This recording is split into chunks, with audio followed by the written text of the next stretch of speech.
Hello, I giving Boboy na may rakpam. Nahanam pumas di sorgi wapaw tana bagida maglak piba ang sige magkatagachari. Agi prathna di nahak na takdi ba wapaw ang sige mapal na isor buhay na nung siba amasung Mahakki mi aduga Mahakki singlu buhay na nung siba sini. Diba ehak na nahaki na pamda noluk choning ba dudi nahak na takdi ba wapaw asina. Nahak na nahaki singlup ta pipam thok pa nahaki commitment amasung nahaki singlup ki luching bisingi makapon pam thok pa adugi mahuti silhandigan. Adu ba wapaw sige mapal na. Nahaki singlup buhay na nung siba nahaki singlup luching bising buhay na nung siba aduga kwai maru oina isori matik mangalig na magtahingba punsi da chakot pa adu ehaki prathna ni. Ibang Mahakki wapaw taminas.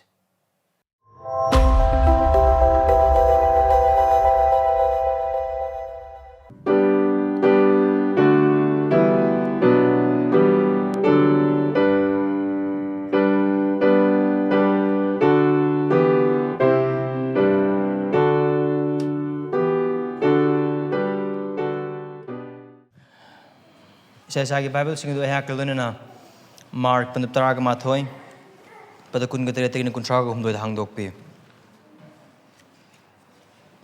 Mark chapter 11 verses 27 to 33. Sorgi waina mato sigum na haidon le. Adudagi makoy na Jerusalem da muglaki. Aduga mahang ningna sangi mapantang basaruk ta chatlingai da Athoiba Purohit Singh, while Yathangi Oza Singh, amasung halaman Singh na Mahakki manakta laklami. Aduga makoy na mangonda haiki. Karamba matik na nahak na tabag na magasi tawribano. Natraga nahak na tabag na magasi taw na ba nangonda kanana nangonda matik asipi bano. Madu Jisu na makoy da haiki.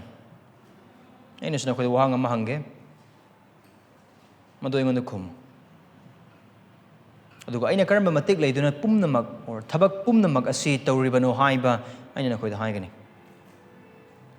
Johanna baptize tawbiba adu sargadagira natragana mising dagira. Ingon da kumu. Madu makoy masil kanna duna hairagi. Ay koy na sargadagini hairabadi mahak na haigani nakoy na mabu thazadriba karigino. Aduga ay koy na mising dagini hairabadi makoy na mising bukirami maram na mi pumna magna Johan mu tasing na mag wa tak thok pa mi mani hai na singthana rami madu makoy na Jisu da haiki ay koy khangde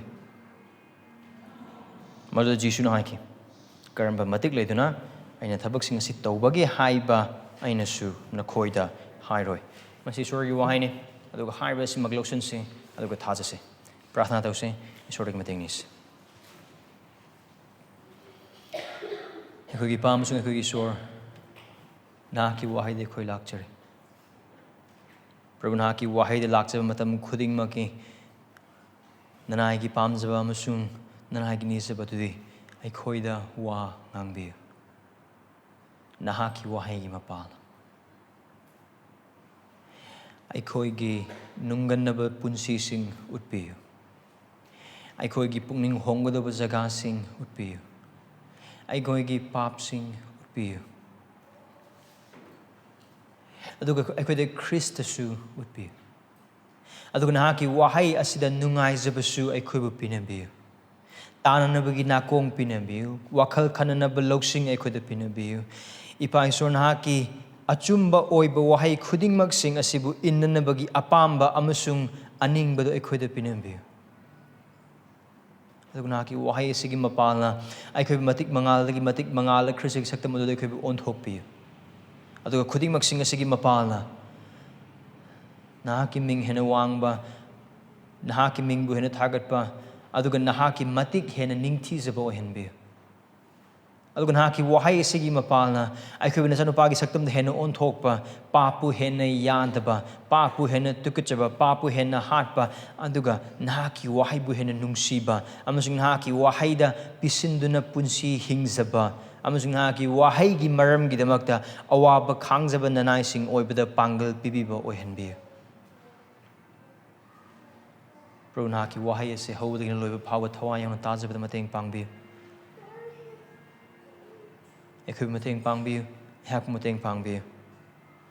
Aduga ay koi bu Nahakki thawai samagi thabak subibadagi mapalna onthok piba amasung tawbiba afaba thabak adugi mapalna. Nahak hena wangsunu. Eko hena nemsunu. Ayagana nemsunu. Jesu Christi miniziribani. Amen.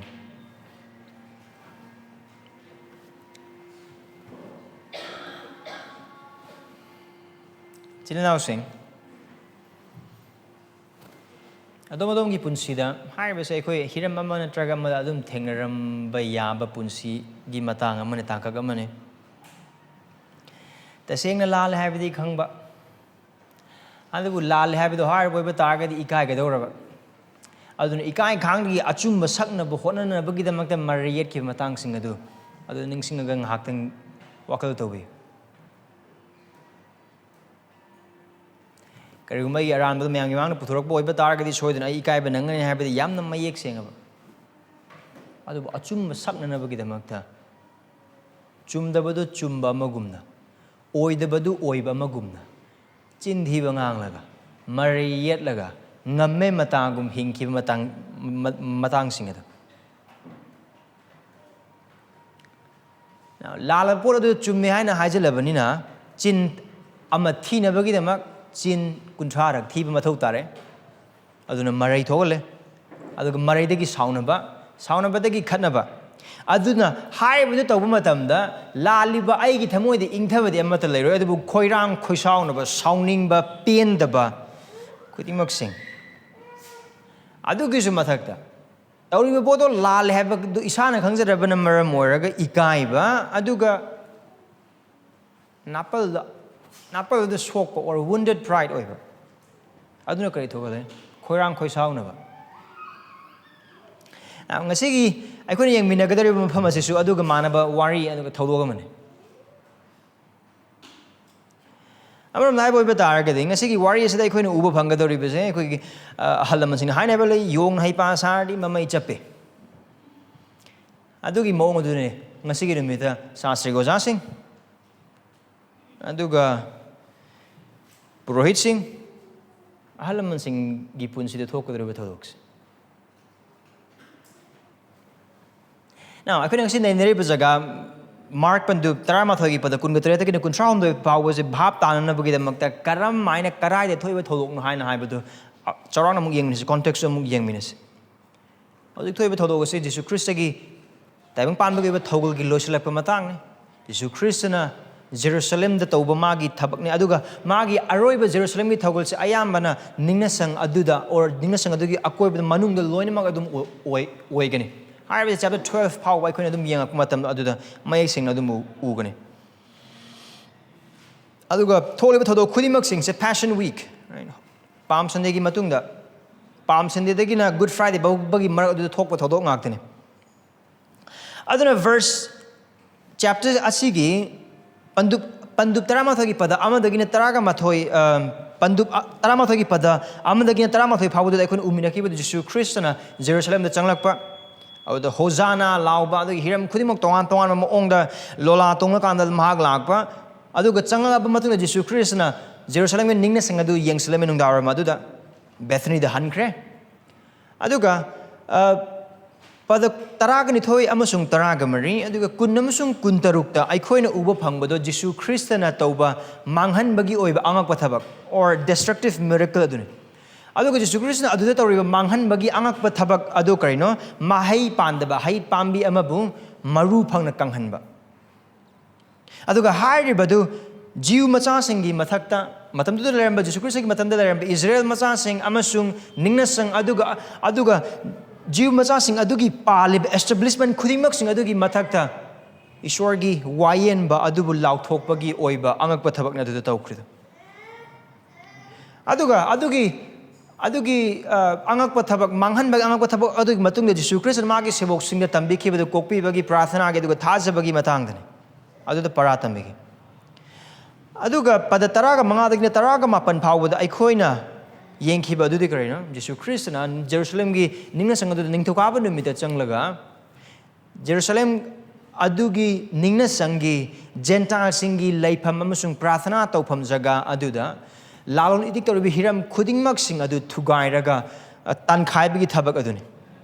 Adu a Christian Adu the Toriba Tabakadu, Ningna Sang Adu Amusung Temple Adubu Loshan Bagi Tabakni. aduga Jisu Krishna nina sang adu hoi sengdo en maikai amaromda adubu adudo luhongam dagi sanga adugi moong da natte adugi ariba sang adu pumloi loisilaga mahakna hariba sang adudagi hena ningthizaba hena phaba adugi hena chawba sang ama semgatnabagi damaktani aduga hariba pandu Taramathogi pada amadagina pada taraga mapan phawba or sorry kunga taru phawba aduda Jisu Krishna na Jerusalem manung aduda nomaisingdagi ningthauka phawda tawkhraba thabak khudingmak sing adu mahakna iswardagi lakpa wa takthokpa amasung iswardagi lakpa iswar magna tharakpa purohit len amone tawba thabak sing ngaktani adu ngasigi nimit asida aikoina ugadoriba ngasigi thabak asida ngasigi thaudok asida aikoina ugadoriba asidi Krista Mahakki ningthau ama oibagi pham adu Mahakki matik adu da wahang tauba amasung Mahakki matik adugi mapana Mahakpu aranba sihan aranba tahannabagi damakta hotnarakpa chinsing adubu tumina lehenbagi mapana Mahakki ningthau oibagi matik amasung pham adu manam phamasda utkani adune koina ngasigi numita pamina kraba pandup taramathoi pada kunga taretagina kuntra homde phawul uminaba phangadoribes adu haiba apumba wari asidagi verse 27 dagina verse 33 phawba sida aikoina khangbi acho war adu karin adu asida le one main thing one big idea isin bichile inausingna isin biu Christiansa Jisugi Prabhu oibagi matik adu sargadagini maram asina Mahakki wa tao. Christians, Jesus possesses the authority of his lordship from heaven. So listen to him. Verse 27, verse 28, pabujida aikoina uminaba phangadoribase. Yamna launam thiba wahang a crooked question. A very crooked question. Yamna launam thiba wahang. Aduga verse 29 dagna 30 pawus la aikoina uba phangadorisina ningthaugi yamna thauna phaba wahang. The king's courageous questions. The king's courageous question. Ningthaugi yamna thauna phaba wahang. Aduga verse 31 dagina verse 33 pawus la aikoina uba phangadorisina yamna miki thibagi paukhum. The cowardly response. Yamna miki thiba mi amagi paukhum. So the crooked question, king's question, duga the cowardly response. Yamna launam thiba wahang. Aduga yamna thauna phaba ningthaugi wahang. Aduga aroiba ta.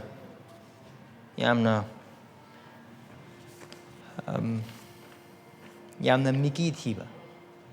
Yamna akiba or miki thiba paukhum.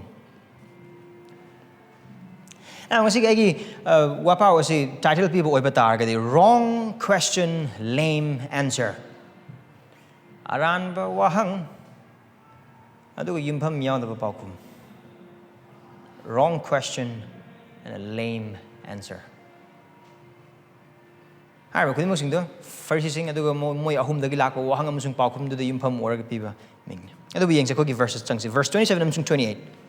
Now again, I going to come na Leibage pokpo numitki ayuk dane leibage pokpo numitki ayuk aduda makoina Jerusalem yodunga Jisu Krishna sirapi khraba akang bahit pambi adugi parata mire verse 20 dagina 20 ga 6 phawa duda Jerusalem da mukchange adug hek jang poga Jisu Krishna changai se ninga sangadu temple aduda and probably mana laiba amasung chatliba jaga se mana ningthukaw numida sengdokhiba jaga adudane adugi jaga adudane Jisu Krishna leibam pham kudimok sing jaya mana dum mi sing dum pul and so laring ni matungda ngana in bagi mo ong dane and so ma leibam mapham se adum line khangam basu orambe adu man ni sangi mapan thang basu chatlinge da kana lai athoiba purohit sing why I think was asking him sung halaman sing na Mahakki manakta laklamme adu ko makhoi ni mangonda haike sing wi haiba na adu bu hangmane Karamba matik na nahang thabak pumna magsi tawribano natraga nahang thabak pumna magsi tawnaba kanana nangonda matik asi pibano Now, Baptist verse 27 and 28. Yan hamadi kana no haiba haning verse 27. Makus mi ahum lai kanglup ahum ne athoi purohit sing, wai thank you oja sing, adu halaman sing. Haiba ahum se kanglup ahum se Jew sing gi the high court ki mong lai Sanhedrin haiba kanglup adugi kanglup sing. Now haiba kanglup ahum se moi hana wari hanara kanda Jisu Christ ado lewa wonu mi lakani chatlu se haina har kanda plan man taro kanda lakpi mong rin ude. Sama mo koi thengna badagi adum lakpani Jisu Christ romda. Moi mi phama ga Sanhedrin mi phama ga moi lakpagi mami ude. Adu Jisu Christ gi manakne mo koi la ise. Asigi ahum se kanano athoiba purohit sing se kanano. Asigi athoiba purohit sing se wailiba purohit sing purohit len sing they are the ruling high priest or asigi Sanhedrin the athoiba purohit sing se kana sagat puno haina high boy batar ga di purohit sing na purohit len sing high priest sing karam ba high priest han high priest or makangbu ma or hoju high priest or makangbu or tung the high priest or pagi chang wang labor kanglup sing I yan well respected or kanglup sing aduna saba kanglup amane sig athoiba purohit sing se aduga why I think oja sing na amaram dai boy batar ga di asigi athoiba purohit sing se akoi gi bhap tabe ya mong hai boy batar di cabinet minister sing sine akoi swai ti makoi se and then asigi why I think oja sing asidi MLA sing sine moi je karam no haina hai boy batar ga di legislature kang bune moi je ayam bana sigi why I think oja sing je Pharisee sing ne hena yam na nam noi ba kanglup amane moi mathau si ding sorgi wahi amasung wanya thang sing amasung chatnari ba khuding mak sing adubu naina ba adubu semba amasung sagat pa amasung tambi ba aduga makona tambi ba se wanya thang sing je ningna sangda Jerusalem ningna sangdu da natraga synagogue sing makoi chala sala ga tambi ba mi sing and ahum suba kanglup halaman sing magoi sina gram panchayat le ba pradhan gumba adug up pradhan gumba gi kanglup sing ne moi sina so moi na kai dogu haina hai boy ba tar ga di hai ba se pradhan amana gram panchayat amana ching se gram panchayat amagi luching ba amano kana pradhan ne adugi boong aduda asigi ahalaman sing se makoi kanglup ki luching ba sing adune aduga makoi kanglup ki luching ba sing adu khara hen maming chat ba kanglup sing adugi luching ba sing do asigi ahalaman sing se yawe adun hai ba kanglup sing arai ba kanglup amathana de asida laige se lam amagi khun amagi aduga kanglup amagi phamdong kaidong ba sing samasa ikai khumdari ba sing phamdong kaidong ba sing amasung chin tong ba sing ngaktene loksing da wataba loina makhang ba aduga supnam sasan pai ba sing amarom dai boy batar gadi India ki constitution same li ba sing India ki constitution tam li ba sing adu India ki constitution chalai ri ba sing aduga hai ba sing the grassroots level da tambi takpi ra kan da ching li ba kanglup sing adu sida lai ba kanglup sing Jesus Christ ki mafam da lai se aduga mona lak pa matam da makona lak le ba Jesus Christ bu khang na ba natte adu bu kari ki da mak ta makona lai se ma u lalhan ba tahan na adu ne ko na adu mark park matam da Christ da lak mi e makhal ani lei amana thaja ba da ma bu gang na ba ki da mak ta am sing mangon sang na ba lak pa ama or ma u lan ba tahan na ba ma gi asoi ba thi na ba aduga mangon da kari gumba khara aran ba mong khudom di thin ba yana ba ki da mak ta wakal khala kana lak pa kanglup aduga hai ani su ba kanglup do ayam ba matam da aduga mark apumba se park matam da asi kanglup ahum sing makta ama adun ne or mi se matam do gi dharma gi luching ba sing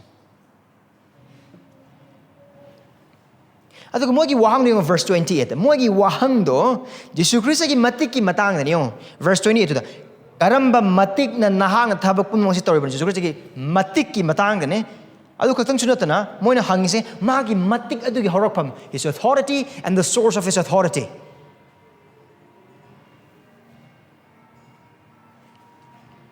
now Jesus Christ authority magi matik ki matang da akoi da marki apabwa pa se park matam da koi khangel loina Jesus Christ matik adu chapter 1 dagi park matam da chapter 1 ki verse 22 pa matam da Mahakki matik adu Mahakki tambi ba du da uba phange Mahakki matik adu chapter 1 ki verse 27 da bhut sing tanthok matam adu uri mi sing adu uba matam da karino tawri se bhut na ba da magi highway la adu ni ukri da khona chapter 2 ki verse 10 dagi 11 pa ba da mahang na pap kokpi bagi matik adu haiba matam adu da magi matik adu dum uba phangkhre and then chapter 2 ki verse 28 the mi gi machanu pa pothaba numit ki mapu ni haiba matam da adu su magi matik adu dum uba dum phangre chapter 3 ki verse 13 dagina 15 pa da magi sebok sing khan ba matam makoi taran thoi khan ba matam adu da magi matik adu yamna mayek sing ꯑꯗꯨꯒ chapter 6ꯒꯤ verse 7ꯗ ꯃꯥꯅ ꯁꯦꯕꯣꯛ 12 ꯑꯅꯤ ꯄꯨꯜꯂꯒ ꯊꯧꯒꯜ ꯇꯧꯅꯅꯕꯒꯤꯗꯃꯛ ꯑꯃꯁꯨꯡ ꯚꯨꯠꯁꯤꯡꯕꯨ ꯇꯥꯟꯊꯣꯛꯅꯕꯒꯤꯗꯃꯛꯇ ꯃꯇꯤꯛ ꯄꯤꯔꯒ ꯊꯥꯗꯣꯛꯈꯤꯕ ꯑꯗꯨꯗ ꯈ꯭ꯔꯤꯁꯇꯒꯤ ꯃꯇꯤꯛ ꯌꯥꯝꯅ ꯃꯌꯦꯛ ꯁꯦꯡꯉꯤ ꯑꯗꯨꯒ ꯖꯤꯁꯨ ꯈ꯭ꯔꯤꯁꯇꯅ ꯃꯥꯒꯤ ꯊꯧꯒꯜ ꯍꯦꯛ ꯇꯧꯕ ꯍꯧꯕꯗꯒꯤꯅ ꯇꯧꯔꯛꯄ ꯊꯧꯒꯜ ꯊꯕꯛ ꯈꯨꯗꯤꯡꯃꯛꯁꯤꯡ ꯑꯁꯦ matik ꯂꯩꯕ ꯃꯤ ꯑꯃ ꯑꯣꯏꯅ matik ꯑꯃꯒ ꯂꯣꯏꯅꯅ ꯊꯕꯛ ꯂꯣꯏꯅꯃꯛ ꯇꯧꯋꯦ ꯑꯗꯨꯒ ꯑꯗꯨ ꯇꯧꯕꯒꯤ ꯃꯔꯝꯗꯤ ꯃꯉꯣꯟꯗ matik ꯂꯩꯕꯅ ꯃꯔꯝ ꯑꯣꯏꯔꯒꯅꯤ The only explanation of doing everything authoritatively is because he has the authority. ꯃꯉꯣꯟꯗ matik ꯂꯩ ꯑꯗꯨꯒ ꯍꯥꯏꯔꯤꯕꯗꯨ ꯈꯪꯗꯕ ꯅꯠꯇꯦ ꯃꯥꯔꯛꯀꯤ ꯑꯐꯕ ꯋꯥꯄꯥꯎ ꯄꯥꯕ ꯃꯇꯝꯗ ꯅꯪ ꯑꯃꯁꯨꯡ ꯑꯩꯈꯣꯏꯅꯁꯨ ꯄꯥꯕ ꯃꯇꯝꯗ ꯑꯩꯈꯣꯏ ꯎꯕ ꯐꯪꯉꯤ ꯈ꯭ꯔꯤꯁꯇꯗ matik ꯂꯩ ꯑꯗꯨꯒ ꯍꯥꯏꯔꯤꯕ matik ꯑꯗꯨ ꯎꯕ ꯃꯇꯝꯗ ꯉꯛꯄ ꯐꯥꯎꯕ ꯑꯃꯁꯨꯡ ꯆꯉꯛꯅꯕ ꯑꯗꯨꯒ ꯍꯥꯏꯔꯤꯕꯗꯨꯗ ꯅꯤꯡꯊꯤꯖꯕ ꯑꯃꯒꯨꯝꯅ ꯃꯆꯤꯟꯗ ꯃꯈꯨꯠ ꯍꯥꯞꯄꯒ ꯀꯩꯅꯣ ꯇꯧꯔꯤꯕꯁꯤꯕꯨ ꯍꯥꯏꯅ ꯃꯥꯒꯤ matik ꯑꯗꯨꯗ ꯉꯛꯂꯒ ꯂꯩꯕ ꯀꯥꯡꯂꯨꯞ ꯑꯃ ꯀꯥꯡꯂꯨꯞ ꯑꯃꯅ ꯍꯥꯏꯔꯤꯕ matik ꯑꯗꯨ ꯎꯕ ꯃꯇꯝꯗ ꯈꯣꯏꯔꯥꯡ ꯈꯣꯏꯁꯥꯎꯅꯕ ꯄꯦꯟꯗꯕ ꯁꯥꯎꯅꯤꯡꯕ ꯌꯩꯊꯨꯅꯤꯡꯕ ꯑꯃꯁꯨꯡ ꯑꯗꯨꯒꯤ matik ꯑꯗꯨꯒꯤ ꯃꯈꯥ ꯄꯣꯟꯅꯤꯡꯗꯕ ꯃꯤꯁꯤꯡ ꯖꯤꯁꯨ ꯈ꯭ꯔꯤꯁꯇꯒꯤ matikꯇ ꯂꯩꯒꯗꯧꯕ ꯔꯦꯁꯄꯣꯟꯁ ꯑꯁꯤ ꯑꯅꯤꯁꯦ ꯈꯛꯇꯅꯤ ꯑꯃꯅ ꯉꯛꯄꯗ ꯃꯥꯒꯤ ꯃꯈꯥ ꯄꯣꯟꯕ ꯑꯗꯨꯒ ꯑꯃꯅ ꯁꯥꯎꯅꯤꯡꯕꯗ ꯌꯦꯡꯊꯤꯕꯗ ꯃꯥꯒꯤ ꯍꯥꯏꯕꯤꯟꯗꯕ ꯑꯗꯨꯒ ꯑꯗꯨꯒꯤ ꯑꯀꯣꯟꯕ ꯀꯥꯡꯂꯨꯞꯇꯣ ꯀꯅꯥꯅꯣ ꯑꯁꯤꯒꯤ ꯃꯤꯑꯣꯏ ꯀꯥꯡꯂꯨꯞ ꯑꯍꯨꯝꯁꯤꯅꯤ ꯑꯌꯥꯝꯅ ꯍꯥꯏꯔꯤꯕꯁꯤꯡꯁꯤꯅꯤ ꯃꯈꯣꯏ ꯈ꯭ꯔꯤꯁꯇꯗ ꯁꯥꯎꯋꯦ ꯀꯔꯤꯒꯤꯗꯃꯛꯇ ꯃꯃꯤꯡ ꯆꯠꯈꯜꯂꯦ ꯒꯂꯤꯜꯗ ꯑꯗꯨꯒꯤ ꯑꯀꯣꯏꯕꯗ ꯃꯥꯒꯤ ꯇꯨꯡ ꯂꯣꯏꯅꯃꯛ ꯏꯜꯂꯦ ꯖꯦꯔꯨꯁꯂꯦꯝꯗ ꯂꯥꯛꯄ ꯃꯇꯝꯗꯁꯨ ꯍꯦꯛ ꯆꯪꯕ ꯍꯧꯕꯗꯨꯗꯒꯤ ꯍꯧꯔꯒ ꯖꯦꯔꯨꯁꯂꯦꯝꯗ ꯏꯁꯣꯔ ꯈꯨꯔꯨꯝꯕ ꯂꯥꯛꯂꯤꯕ ꯃꯤꯄꯨꯝ ꯈꯨꯗꯤꯡꯃꯛꯁꯦ ꯑꯔꯥꯟ ꯆꯈꯥꯡ ꯌꯥꯎꯕ ꯈꯨꯗꯤꯡꯃꯛꯁꯤꯡꯗꯣ ꯃꯥꯒꯤ ꯃꯇꯨꯡꯗ ꯏꯜꯂꯒ ꯊꯥꯡꯇꯨꯞ ꯃꯅꯥ ꯄꯥꯏꯔꯒ ꯃꯈꯣꯏꯒꯤ ꯂꯩꯖꯕ ꯐꯤꯖꯣꯜ ꯊꯥꯔꯀꯥꯟꯗ ꯍꯣꯖꯥꯅꯥ ꯍꯣꯖꯥꯅꯥ ꯂꯥꯎꯔꯒ ꯃꯁꯥꯌꯥ ꯑꯃ ꯑꯣꯏꯅ ꯗꯦꯕꯤꯠꯀꯤ ꯃꯆꯥꯅꯨꯄꯥ ꯑꯃ ꯑꯣꯏꯅ ꯂꯥꯎꯔꯀꯥꯟꯗ ꯁꯍꯔꯗꯨꯗ ꯆꯪꯉꯛꯄꯗꯣ ꯍꯥꯏꯔꯤꯕ ꯑꯊꯣꯏꯕ ꯄꯨꯔꯣꯍꯤꯠꯁꯤꯡ ꯋꯥꯌꯦꯜꯊꯪꯒꯤ ꯑꯣꯖꯥꯁꯤꯡ ꯑꯍꯜ ꯂꯃꯟꯁꯤꯡ ꯃꯈꯣꯏ ꯂꯣꯏꯅꯃꯛ ꯎꯏ ꯑꯗꯨꯒ ꯃꯈꯣꯏꯒꯤ ꯐꯝ ꯑꯗꯨ ꯖꯤꯁꯨ ꯈ꯭ꯔꯤꯁꯇꯅ ꯃꯨꯟꯈꯤꯗ꯭ꯔꯥ ꯑꯗꯨꯅꯤ ꯃꯈꯣꯏꯗ insecurity ꯂꯩ ꯑꯗꯨꯅ ꯃꯔꯝ ꯑꯣꯏꯔꯒ ꯃꯍꯥꯛꯀꯤ matik ꯑꯗꯨꯗꯅ ꯃꯈꯣꯏꯒꯤ ꯋꯥꯍꯪꯁꯦ ꯃꯔꯝꯗꯤ ꯃꯈꯣꯏꯒꯤ ꯆꯠꯅꯕꯤꯒꯤ ꯃꯇꯨꯡ ꯏꯟꯅ ꯃꯐꯝ ꯑꯗꯨꯗ ꯇꯦꯝꯄꯜ ꯑꯗꯨ ꯆꯪꯉꯀꯥꯟꯗ ꯖꯤꯁꯨ ꯈ꯭ꯔꯤꯁꯇꯅ ꯇꯧꯈꯤꯕ ꯊꯕꯛ ꯈꯨꯗꯤꯡꯃꯛꯁꯤꯡ ꯑꯗꯨ ꯖꯦꯔꯨꯁꯂꯦꯝꯗ ꯑꯣꯏꯔꯤꯕ ꯊꯕꯛ ꯑꯃꯁꯨꯡ ꯁꯥꯒꯠꯂꯤꯕ ꯈꯨꯗꯤꯡꯃꯛꯁꯤꯡ ꯑꯦꯠꯃꯣꯁꯐꯤꯌꯔ ꯈꯨꯗꯤꯡꯃꯛꯁꯤꯡ ꯑꯗꯨ matik ꯄꯤꯕ ꯑꯃ ꯌꯥꯎꯗꯅ ꯃꯁꯥꯅ ꯃꯁꯥꯕꯨ ꯀꯩꯅꯣꯝꯃꯅꯤ ꯈꯟꯖꯔꯀꯥꯟꯗ ꯇꯧꯔꯝꯕ ꯑꯣꯏꯕ ꯇꯥꯔꯒꯗꯤ ꯐꯥꯕ ꯌꯥꯏ ꯏꯚꯟ ꯗꯟꯗꯤ ꯑꯊꯤꯕ ꯐꯥꯎꯕ ꯄꯤꯕ ꯌꯥꯏ ꯑꯗꯨ ꯃꯣꯏꯒꯤ ꯋꯥꯍꯪꯗꯨꯗ ꯑꯃꯨꯛ ꯌꯦꯡꯁꯤ ꯀꯔꯝꯕ ꯃꯇꯤꯛ ꯅꯍꯥꯟ ꯊꯕꯛ ꯄꯨꯝꯅꯃꯛ ꯑꯁꯤ ꯇꯧꯔꯤꯕꯅꯣ ꯅꯉꯣꯟꯗ ꯄꯨꯝꯅꯃꯛ ꯑꯁꯤ ꯇꯧꯅꯕ ꯀꯅꯥꯅ ꯅꯉꯣꯟꯗ matik ꯄꯤꯕꯅꯣ ꯖꯤꯁꯨ ꯈ꯭ꯔꯤꯁꯇꯒꯤ matik ꯑꯃꯁꯨꯡ ꯑꯗꯨꯒꯤ ꯍꯧꯔꯛꯐꯝ the authority and its source ꯑꯗꯨꯒ ꯃꯈꯣꯏꯒꯤ ꯋꯥꯍꯪꯗꯨ ꯌꯦꯡꯉꯨ ꯑꯁꯤꯒꯤ ꯀꯥꯡꯂꯨꯞ ꯑꯃꯁꯨꯡ ꯑꯇꯣꯞꯄ ꯄꯨꯔꯣꯍꯤꯠꯁꯤꯡ ꯋꯥꯌꯦꯜꯊꯪꯒꯤ ꯑꯣꯖꯥꯁꯤꯡ ꯑꯃꯁꯨꯡ ꯑꯍꯜ ꯂꯃꯟꯁꯤꯡꯁꯦ ꯖꯤꯁꯨ ꯈ꯭ꯔꯤꯁꯇꯅ ꯇꯧꯔꯤꯕ ꯊꯕꯛ ꯈꯨꯗꯤꯡꯃꯛꯁꯤꯡꯗꯣ ꯂꯥꯜꯂꯦ ꯃꯍꯥꯛꯅ ꯅꯤꯡꯅꯆꯪ ꯁꯦꯡꯗꯣꯛꯄꯒꯤ ꯊꯕꯛ ꯇꯧꯈꯤꯕꯗꯣ ꯂꯥꯜꯂꯦ ꯍꯥꯏꯅ ꯍꯥꯏꯒꯗꯕ ꯑꯃꯠꯇ ꯂꯩꯇꯦ ꯃꯔꯝꯗꯤ ꯈ꯭ꯔꯤꯁꯇꯅ ꯑꯗꯨꯗ ꯁꯦꯝꯗꯣꯛꯏꯗꯣ ꯆꯨꯝꯊꯣꯛꯏꯗꯣ ꯑꯗꯨꯗ ꯑꯔꯥꯟꯕ ꯑꯣꯏꯕꯁꯤꯡ ꯁꯦꯡꯗꯕ ꯑꯣꯏꯕꯁꯤꯡ ꯏꯁꯣꯔꯒꯤ ꯋꯥꯍꯩꯅ ꯌꯥꯗꯕ ꯈꯨꯗꯤꯡꯃꯛꯁꯤꯡ ꯑꯗꯨꯅꯤ ꯃꯣꯏꯒꯤ ꯋꯥꯍꯪꯁꯦ ꯖꯤꯁꯨ ꯈ꯭ꯔꯤꯁꯇꯅ ꯇꯧꯔꯤꯕ ꯑꯐꯕ ꯊꯕꯛ ꯑꯗꯨꯗ ꯅꯠꯇꯦ ꯃꯔꯨ ꯑꯣꯏꯅ ꯑꯗꯨꯒ ꯃꯥꯅ ꯇꯧꯔꯤꯗꯣ ꯂꯥꯜꯂꯦ ꯍꯥꯏꯕ ꯅꯠꯇꯦ ꯃꯣꯏꯅ ꯍꯥꯏꯔꯛꯏꯁే ꯑꯗꯨꯒ ꯃꯈꯣꯏꯅ ꯊꯕꯛ ꯄꯨꯝꯅꯃꯛ ꯍꯥꯏꯅ ꯍꯥꯏꯕꯁꯤꯗ ꯃꯈꯣꯏꯒꯤ ꯋꯥꯈꯜ ꯏꯍꯥꯟ ꯍꯥꯟꯅ ꯂꯩꯔꯤꯁꯦ ꯅꯤꯡꯊꯧꯀꯥꯕ ꯅꯨꯃꯤꯠꯇ ꯖꯦꯟꯇꯥꯏꯜꯁꯤꯡꯒꯤ ꯀꯣꯔꯠꯇ ꯃꯥꯅ ꯇꯧꯈꯤꯕ ꯇꯦꯕꯜ ꯃꯊꯛ ꯃꯈꯥ ꯑꯣꯜꯍꯟꯈꯤꯕ ꯃꯤꯁꯤꯡ ꯇꯥꯟꯊꯣꯛꯈꯤꯕ ꯇꯥꯟꯈꯥꯏꯈꯤꯕ ꯑꯗꯨꯗꯒꯤꯗꯤ ꯑꯗꯨꯒꯤ ꯀꯣꯔꯠꯇꯣ ꯐꯥꯎꯔꯒ ꯆꯠꯄ ꯂꯂꯣꯟ ꯏꯇꯤꯛ ꯇꯧꯕ ꯃꯤꯁꯤꯡꯒꯤ ꯃꯐꯝ ꯂꯣꯏꯅꯃꯛ ꯊꯤꯡꯖꯤꯟꯕ ꯑꯗꯨꯒꯤ ꯊꯕꯛ ꯌꯥꯝꯅ matik ꯂꯩꯅ ꯃꯌꯨꯝꯒꯨꯝꯅ ꯑꯗꯨꯒ ꯅꯤꯡꯊꯧ ꯑꯃꯒꯨꯝꯅ ꯑꯗꯨꯒ ꯑꯦꯝꯄꯔꯔ ꯑꯃꯁꯨꯡ ꯒꯕꯔꯅꯔ ꯑꯃꯒꯨꯝꯅ ꯇꯧꯈꯤꯕ ꯊꯕꯛꯇꯣ ꯀꯅꯥꯒꯤ matik ꯌꯥꯎꯔꯒꯅꯣ ꯑꯗꯨꯅꯤ ꯑꯗꯨꯅꯤ ꯃꯣꯏꯒꯤ ꯋꯥꯈꯜꯗ ꯂꯩꯔꯀꯥꯟꯗ ꯍꯪꯉꯤꯁꯦ ꯃꯔꯝꯗꯤ ꯑꯁꯤꯒꯤ ꯋꯥꯍꯪ ꯍꯪꯕꯒꯤ ꯃꯔꯝ ꯍꯪꯍꯟꯕꯒꯤ ꯃꯔꯝ ꯇꯣꯉꯥꯟꯕꯁꯤꯡ ꯂꯩ ꯑꯩꯍꯥꯛꯅ ꯍꯥꯏꯈ꯭ꯔꯕ ꯑꯗꯨꯒꯨꯝꯅ ꯖꯦꯔꯨꯁꯂꯦꯝꯗ ꯍꯦꯛ ꯆꯪꯂꯛꯄꯗꯒꯤ ꯍꯧꯔꯒ ꯖꯤꯁꯨ ꯈ꯭ꯔꯤꯁꯇꯅ ꯍꯤꯡꯗꯣꯔꯛꯏꯕ ꯄꯨꯟꯁꯤ ꯈꯨꯗꯤꯡꯃꯛꯁꯤꯡꯁꯦ ꯅꯣꯡꯃꯥꯏꯖꯤꯡ ꯅꯤꯡꯊꯧꯀꯥꯕ ꯂꯩꯕꯥꯛ ꯄꯣꯛꯄ ꯈꯨꯗꯤꯡꯃꯛꯁꯤꯡ ꯑꯁꯤꯗ ꯃꯥꯅ ꯍꯤꯡꯗꯣꯔꯛꯏꯕ ꯍꯤꯔꯝ ꯈꯨꯗꯤꯡꯃꯛꯁꯤꯡꯁꯦ ꯑꯔꯤꯕ ꯋꯥꯠꯂꯦꯞꯅꯕꯒꯤ ꯃꯇꯝꯗ ꯏꯁꯣꯔꯒꯤ ꯋꯥ ꯇꯥꯛꯊꯣꯛꯄꯁꯤꯡꯅ ꯖꯤꯍꯨꯗꯤ ꯃꯆꯥꯁꯤꯡꯅ ꯉꯥꯏꯔꯤꯕ ꯃꯁꯤꯍꯥ ꯑꯗꯨꯅ ꯑꯣꯏꯒꯗꯧꯕ ꯍꯤꯔꯝ ꯈꯨꯗꯤꯡꯃꯛꯁꯤꯡ ꯑꯗꯨꯒꯤ ꯃꯇꯨꯡ ꯏꯟꯅ ꯉꯥꯛꯇꯅꯤ ꯃꯥꯅ ꯍꯤꯡꯂꯛꯂꯤꯕ ꯈꯨꯗꯤꯡꯃꯛꯁꯤꯡꯁꯦ Christ is just acting out every prophecy, every messianic prophecy of the Old Testament prophets. Masiha amana oigedauba, Masiha aduna oigedauba punsi amasung taugadaba thabak khudingmaksing adugi matung inna ngaktane, Shastragi matung inna ngaktane Jesu Christana tauriba thabak khudingmaksing. Aduna mana tauriba thabak khudingmaksing chumme. Lande, Adu Lalahan Haibagi Matik Moko Kersulate, Randy Moy Masamang is coming Christian Tor, but about the Chume, Semdor the Chume, Adu Mokoin Han Tormago, but Tabak Amane, Makoi, Prohidden Len Amoy, Adu Taudi, the Christian Lark and the Hong Dopone. I don't know Wahang again, Amukana, Christian Tor, with about Pine Patti, the Nut de Wahangs in Munayang, Magi Matik Adune. Mamdi carry the Mokano, and Mokon is Christabu Aranba, Lang the Tahanba Pame. Aduga mahagase isorgi mayok ta wangang ba aduga lana tambiba blasphemer ko lana tambiba atiba isorgi oidaba adu oibagumna haiba mi amado aduda mahaki machin maktagi tholakpa wahai adugi mapana mapu adugi lang aduda tholaga mayamgi mamangna yeng-ngu tu aikoi na haidra mase lana tambiba lana haiba aduga masana masabu isorne haizaba Nung Tomba the Matik Army have the high never get the Mactane. I see you hang Macoina hangi say, Jisu Christ Matik adu Kanada, Kanglaga, Mabu Krum the Benete. Jisu Christ Poku Matam, the Herotna, my Hebes in Haki Waidokaino, Pok Libaning Todo Grada Labano, Tibiro, Mapumo, and on the high bureau, I install like Mapu Krum never. Marketamo later Krum never get at the Hatona with the Mactane. I think Wakan do one do good chap money.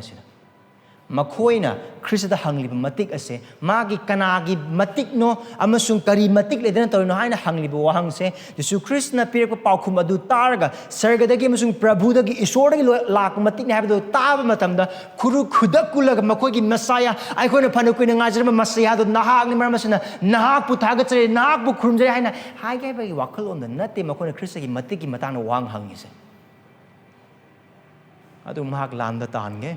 Mahakpu hatoke aduna chapter 3 dagi hokra ma ha na gi damakta kujul tharang hokra ni ma bu hatoke ma bu lanba tahange ma bu mighty be adu asimak ni tawud chapter 14 gi verse 61 dagi 62 the nahak isori masanu para haina hai matam da Jesus Christ na hoi ai hak aduna haina hai matam da wain mapuna aduga athoi purohit lena kadawe mahak makhoi pi shaga ga asidagi ahenba sakhi kari mathau tarbagi aduna ma bu cross ha over Asimogi wakalone. Christi Matik aduda Krumna Benate. Adu Christi Matik adu Namtaraga Makona Nekairaga Tamna with the Mactan. Christi Hive in Gay Kalaganate. Adu Christi Mayok the Lip Kain Hina with the Mactan. Nangi Natik Karino. Adune Wahangse.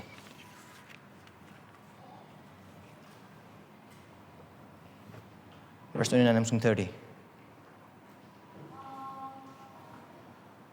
Nova Masida. If an Uber Pangadur say, Ning Togi, Tona Papa Pakum.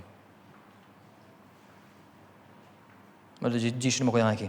I just know Wahanga Mangi. Madu in the Kum. Although in a Karamatic, do not have a the Magasito ribbon of Haiba in a Queda. Hagen.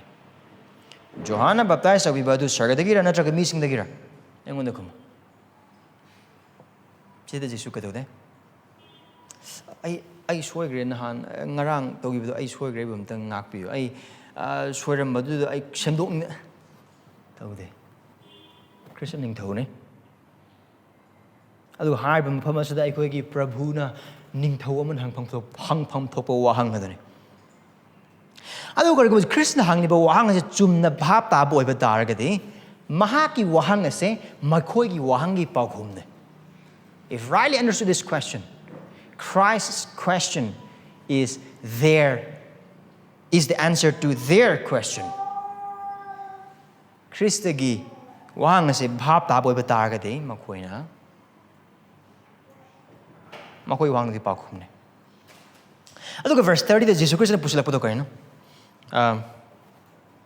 Johan gi thawal.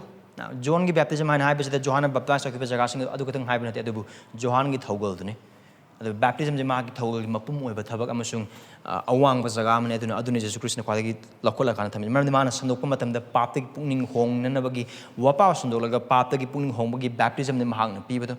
As a market toggle up with the Amman Jesus Christ Hangi Wangsin. Johanna Tokriba Toggle, Kudding Maxing ado, Mahang Sandokriba, Mahang Hinkriba Mahing, Mahang Tokriba Tabak, Mahang Tokriba baptism, Kudding Maxing. Kanada. Sargadagira, Hibidi, Ishordagira. Or missing the gira. Other than Jesus Christ, you hangs. Can you imagine Jesus Christ and John Pusulese? John the Baptist? John the Presbyterian at the end of John the Baptist? Baptist, John, Presbyterian ki John natte. So we have a biblical reason to be Baptist. Karigidamok na pusulay siya sige waris. Karigidamok na Jesus Christ na magi matik ki matang na wahang hangaga. Bata sa bibi Johan pusulay siya. Maram ni John amusung Jesus Christ na makoy nagi toggle asigi hawrak pamadu. Sama na. Ishor na gini. Ito sargadagini. John pandab ama. Pada taruk amusung taruk tagini pan pauda handuks. John pandab ama. Pada taruk tagini pan. Johan ko ba ishor na githarak pa si?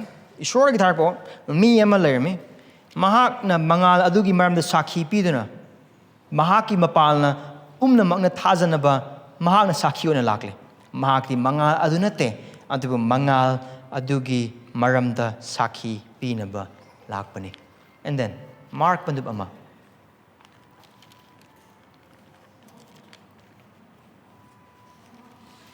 Mark pandub ama da. Ikon yeng mina pamatam da.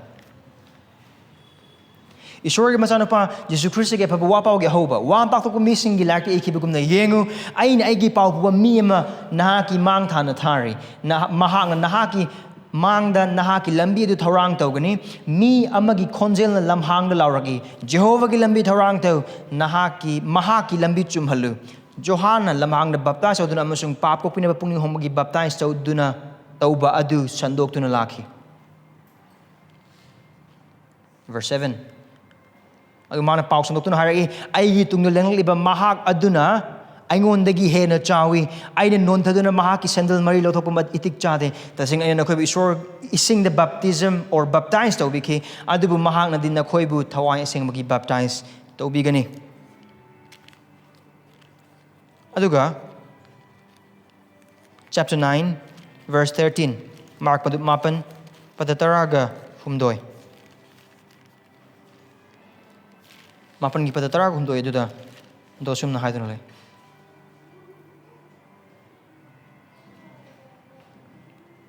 adu bani na ko da hairi madu taseng namak eliza lakre Mahakki maram da iduna lekhi bugum na makuna toning badu manguna tawki.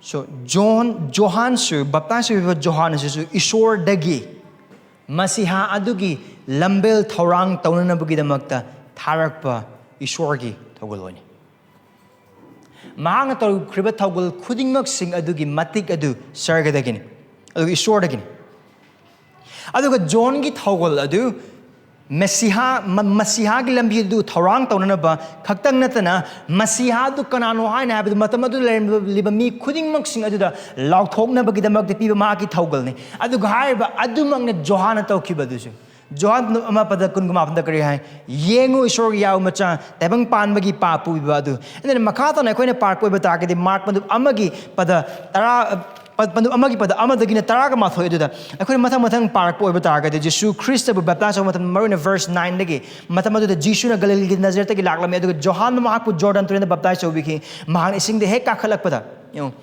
adu asi padring mamang na koi John chapter 1 verse 15 adu dagi amu yengse maram di asigi matung de tholok de thodo khudingmak sing na se mi sing na u khraba amasung ta khraba amane adu ga haiba thokdok adu thoktab amagumna haiba amasung thokhijiba amagumna khanbo iba targadi adu apang mi sing khaktana togodo bathawa kamane Verse 19 dagi khoni yang poi batar de John chapter 1 gi Johanna Jesus Christ gi maram de sakhi pire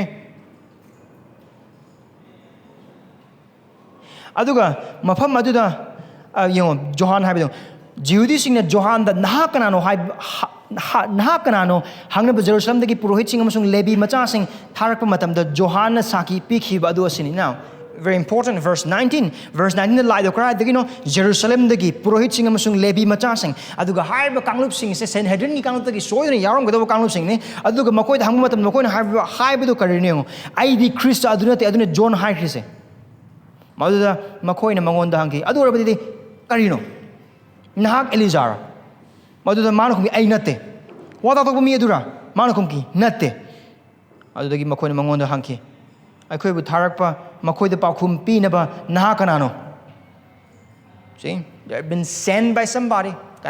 Jerusalem group amanani, probably Sanhedrin. Wang Zakeno, Nahak Nasagi Mem the Kari Haibaki. Do a Kari. Wata to Quasisiana Haki Baguna Johan Haki.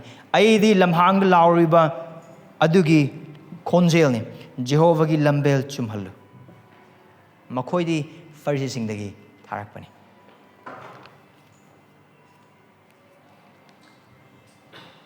Asimang Johanna to Kriba Togoladu. Aduga Mahana Lauto Kriba, the missing Kaktangi Mamang to the Nattana. I couldn't Uwapang Kriba Kangluk Ahumak to the lake, Farsi sing, Sastra goes asking, I'm some scribes sing, Kuding Maxing, while ya think it was our Kudimaxing Adagi, Mapamadu doesn't. Adu Kaktang Sunatana. Kaktang Sunatana. Hard Johanna to Riba Togol Adu Bab Tabamatamda. Johanna to Kriba Mahakki ministry to Bab Tabamatamda, Jisu Christa gi Masiha or Riba Adusu makes in a Bab Tagni.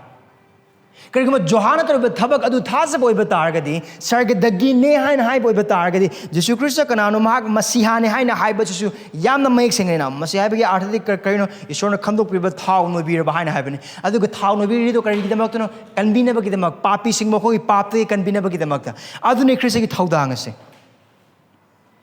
I do a hybrid Asimok Johan get Hogelni.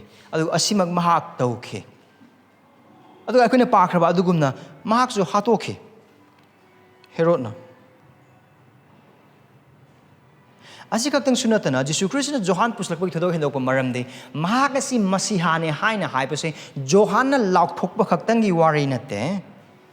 Adubu, Jisu Christina, baptized or Kakalapa Matamda, Sargadagi, Lam Kunu Aduna, Tawaisi Muduna Lam Kunugum Lengtheraglaga, Sargadagi, Ahobo Konjel and High Cravani.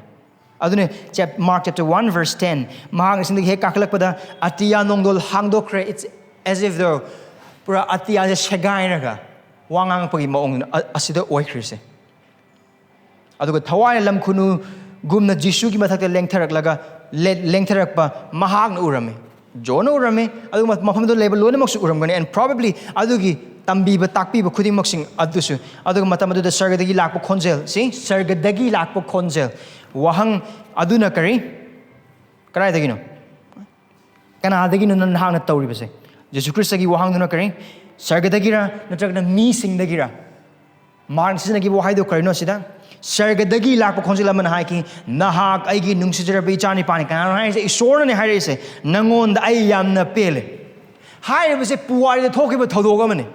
Aduga high was a talk behind a highway Yaba Manete. Jesus Christ baptized of Bunumitama, according to me, Lunabona Asita, John must baptize of Johan Masavang that time. Aduga Mapama do the Lakiba, what I thought was in Kudimax to Loin and Maktai. Other Jesus Christ, you hang as the hangi wong, Johngi baptism, Adur Magita, the Sargadagira, not Dragana missing the Gira. Baptized Christian Adu Wang Hangbagi Maramdi. Ramdi again a Mukhana, Kaudan with them. But that's if Johanna is Chris Mokwani told her Pamane is short again. Mokwani is short again lapani. Aduga, John get Toggle Dugim upon Jesu Christ to Masihani Haina Haibase, Lauktopa Katanatana, Mapa is on a Saki or the Jesus Christ baptism Tobum Matamaduda, Mapa Masanabams and Tawai sing but Adugi Chum number Adugalun and Lautokrabani, Chris is Shorgi Machanupani Haina. The Christian sorry Masano Obatargadi, Mahak Masihadri. Aduna, Moya Kanglubahungi Senatringi Kanglubahungi, Wahanga, Jesus Christ, Aki with the Pisan, the Adubu, Pangal Pana, Tauna Lena, Mahakki, matik Mangaladu, Ningtau Amagumna. Mana Naktoe, Amasung, Haiba Wahanga do Makoi the Hangi. And let's move on. Now the table has turned. Monikang Acha. Pangina City. I don't know whom the Kakali is Adi Wang the Hangmatam. I don't Jesus and Wang's Hangmatam the day. Pakum's a moon in Piracadis. Be the VR. Right? Verse 31 and 33. The cowardly response. And Miki Tigi Maonga Pakum. Verse 31, the Gina 33 Pabo Patargati. Jesus Christ and Adu Hek Hangbamoike, Mohim the Guju, what is another kind of Totijaco? Ma pare kamane ko once le kaino ko hojik tawdi je. Everything minimang picture tat tawra kan dieng bi yamna thabak phangatlaga yam phauna koi Sanhedrin dagini koi khanglabane koi wal ya thing oja sing haraga phallaga lakpa kangmune koi luching sing haraga phallaga lakpa kangmune aduga yamna phan hangi bo hangne Krishna hang bo hang kaino tawdi side guju ne side moin tawri moi pakum khang moi pakum khang dab nate I believe they know the answer aduni aikoina sargadagini harabadi mahang haigani nakoina mahaku thajriba kaino see missing dagini hain harabadi moi missing ki ran mi pum mag na johan da sing na mag wa ta tokone harabadi sine kemo johanna magi thokol do missing na ohen mane hain haib obe taragadi or magi matung iliba mi mayam do pura apang basi ba cha manadini missing dagini hain haib obe taragadi apang mi masana masabu thawol tawne haje kangbu ama gi matung inba apang mo wakal da missing aduni accuse tawdu je either adugi ani da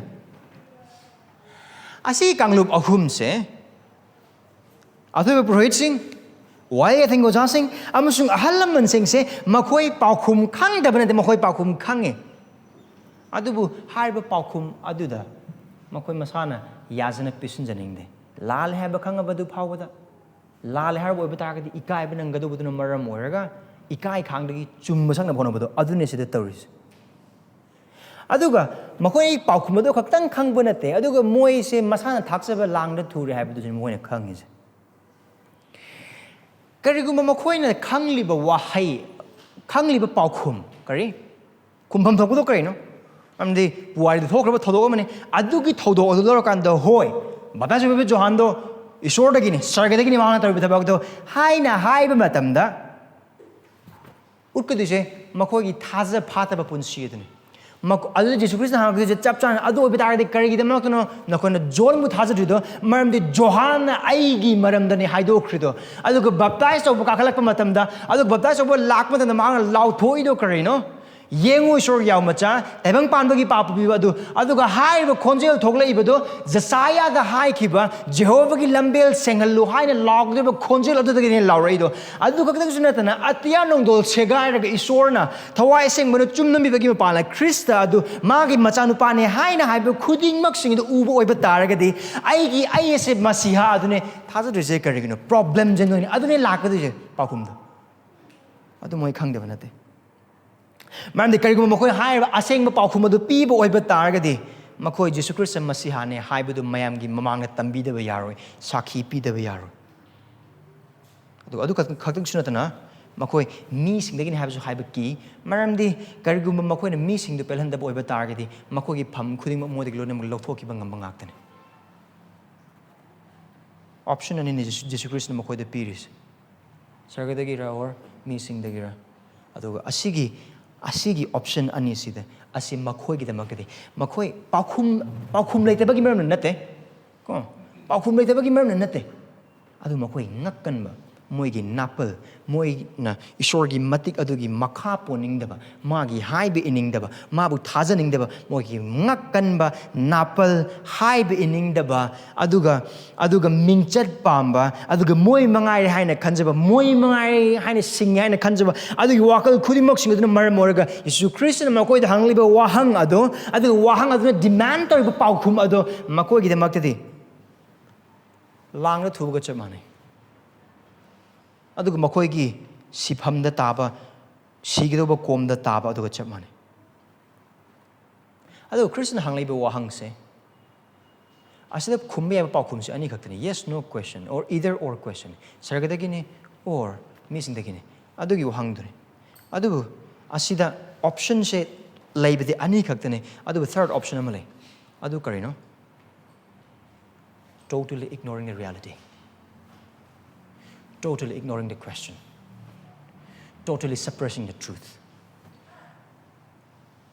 ahum solam du kaino achumba do namthaba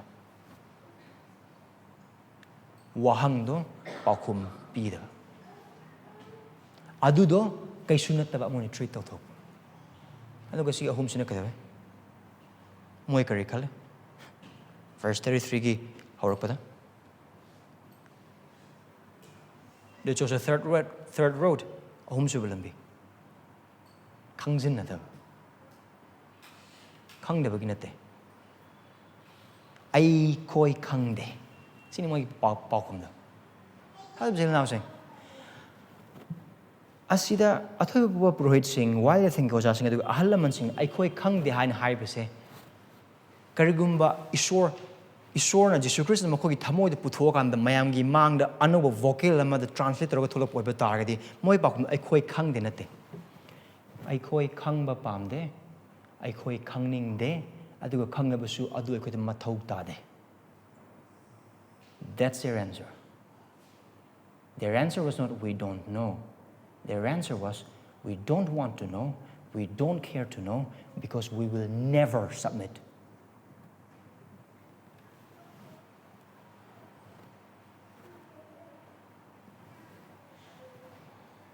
Adu hai thol tholai bo paukhum ai khoi khang de ha paukhum jing asai aina hai khrap moi gi pham du gi matang no wakal khala hai bitang yeng bi wai ya thang khang ba sing pham nai ba sing pham dong kai dong ba sing jiu gi ba chatnari ba lamdam madu yeng sel ba sing adu gi chin da gi ne tholai se high court ta phami ba judge sing gi chin da gi ne tholai se achumba wayel pige do achumba wayel tambi gani amasung tambi haina lairiba mi sing adu gi chin da gi ne tholai se kari ai khoi khangde karam ba chin da gi mafam aduda lairiba jiu macha sing aduda gi hena dharma chele haina haiba sing aduga moi gi phattaba sing adu wayen nabagi dang wayel chukli parag lairiba sing adu gi chin da gi dharma gi luching ba sing wayel pai ba sing ishwar gi wahai tambi ba sing amam dai ba bible scholar sing bible khang ba sing theology khang ba sing church ki norm loine ma khang ba sing aduda gi Jesus Christ gi wang se hang matam da kumai ba kum se ai khoi khang de asing mane haizaba makhoi se apang mani orse claiming to be wise they have become fools. Why? Karigina moy apang ba orse karigida mak moy asidai sida pura lokot pa yada ba makai ikai rise Christ ning thogi mangda maram di karigida mak hai oi pata ka di hai ba mi kanglup ahum se Christ gi mangda hangli makoi kanglup ahum mak se aphasaja ba ngak tane Karma kali apa sahaja basing, kalak kamban mana pik than ba, thamoi seng da ba, khangsin da ba, mangakan ba, chauthok ba, aduga pukchel khoi ba apa sahaja basing. Because these people are hypocrites who are jealous of Jesus, dishonest, ignorant, crooked, stiff-necked, and proud.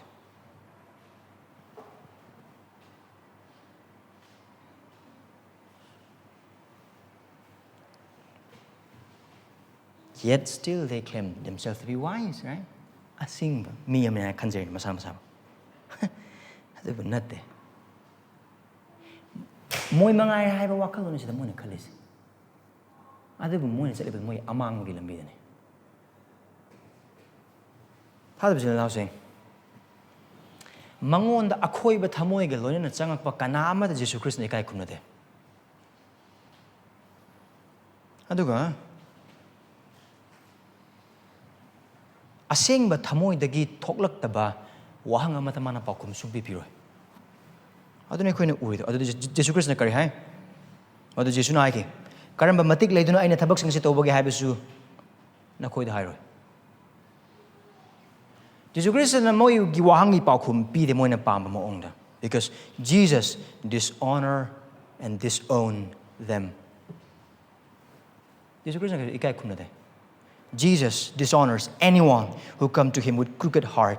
He will not answer to those who ask dishonest questions. Aduga makhoi pa khumpi bagi mata chapter 12 ki verse 1 dagi na verse 12 phau ba sida aikun urakadori bese Jesus Christ na hai makhoi gi mathakta piba wayen bagi pandam ne mana verse chapter 12 ki verse 1 dagi 12 phau da tambira kadis.